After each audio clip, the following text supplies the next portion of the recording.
திருமணம் ஆகாதவங்க இந்த கோவிலோட நிலப்படியை தாண்டியாச்சினாலே 5 விதமான தோஷங்கள் நிவர்த்தியாகி 48 நாட்களில் திருமணம் ஆகிடும்னு சொல்லப்படுது. முதலாவது திருமணத்தடை, இரண்டாவது காலசர்ப்ப தோஷம், மூணாவது தீராத கடன் சரும நோய் வியாதிகள், நான்காவது பிரிந்தவர் ஒன்று சேர, ஐந்தாவது சந்திர தோஷம்.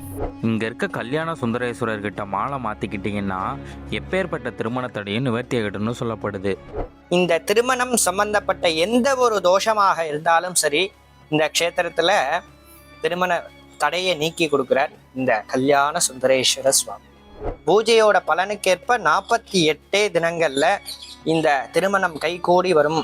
இந்த கோவிலில் இருக்கும் மூலவர் பெயர் சோமநாத சுவாமி, அம்பாள் பெயர் சௌந்தரநாயகி. மிகப்பெரிய ஒரு புண்ணியம் பண்ணியிருந்தா மட்டுமே இந்த கோயிலுக்கு வர முடியும். இல்லை அப்படின்னா இந்த கோயிலோட நிழலை கூட மிதிக்க முடியாது.